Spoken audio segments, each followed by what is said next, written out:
Hey guys, what's up? It's Samir from Lacrosse Network. I'm going to be talking to you guys about one of the most fun parts of lacrosse, shooting the ball. So just like we talked about when we're throwing, our hand placement is important when we're shooting. So we don't want to be shooting the ball with our hand up here like we're cradling. We can't get much power out of here. If we're shooting like this, the ball's really just going to droop down on the ground. It's going to be going 0 miles per hour. We're not going to get it in the back of the net.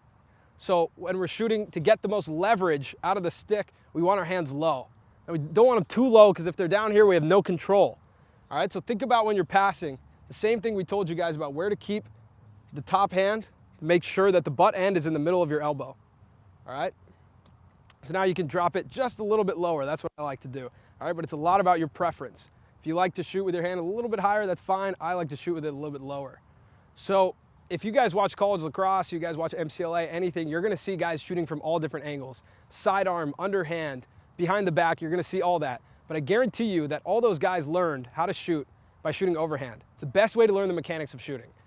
All right, so the way that I learned how to shoot and the way that I like to teach shooting is with a 4-letter acronym, BEEF. What does BEEF stand for? All right, we'll start with B, balance. You wanna make sure you're balanced. If you're shooting off balance, you can't get any power. If you're shooting off your back foot, okay, like this on one foot, you're not gonna get any sort of power. So make sure you're totally balanced. That's how you generate the most power. Now, the next thing, E, eyes. Take a look at the goal when you're shooting. Okay, a lot of times I see players looking down, looking somewhere else when they're shooting. Take a look at where you're shooting. You know, again, if I'm looking straight at the goalie, I'm gonna shoot straight at the goalie. We're gonna go over placement a little bit later, but just for now, when you're practicing shooting, make sure you're looking at the net when you're shooting. Now, the next thing is elbows.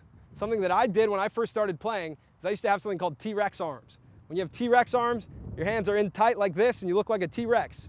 You can't generate very much power out of here. If I'm shooting like this, I'm really not using my arms. I'm not using my body to its fullest potential to get power. So make sure your elbows are out and extended. Something that I hear a lot of pro players say is that you want to be kissing your shoulder.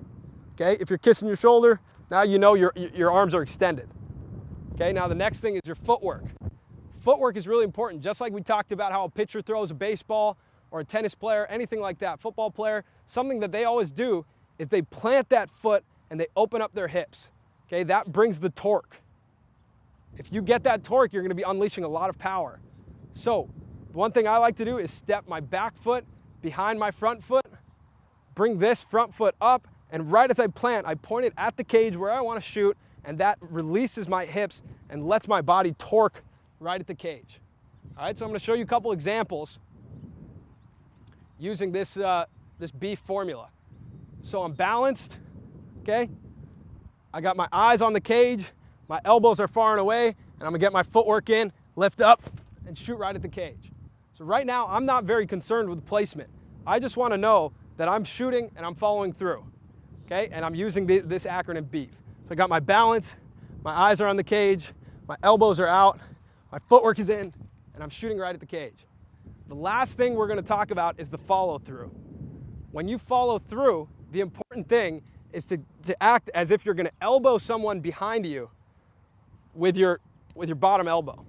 Okay, so what that looks like from this angle is that you're gonna come through, and it's gonna look like you're elbowing someone behind you. I'm gonna show you guys from this angle as well.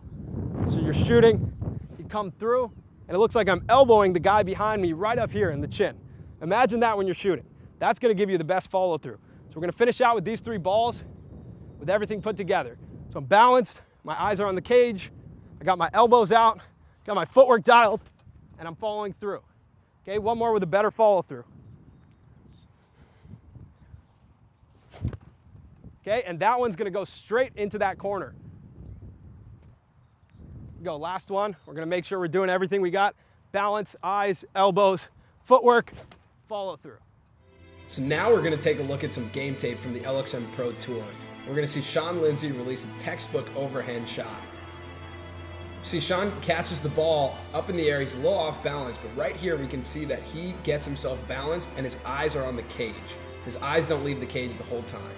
Here you can see his elbows are far and away from his body so he can get as much power as possible. And right there you see him step in with great footwork and a nice follow through and gets it straight into the corner. The best way to become a great shooter is to watch game tape of guys like Sean Lindsay, and then to get out to the field and practice these mechanics yourself.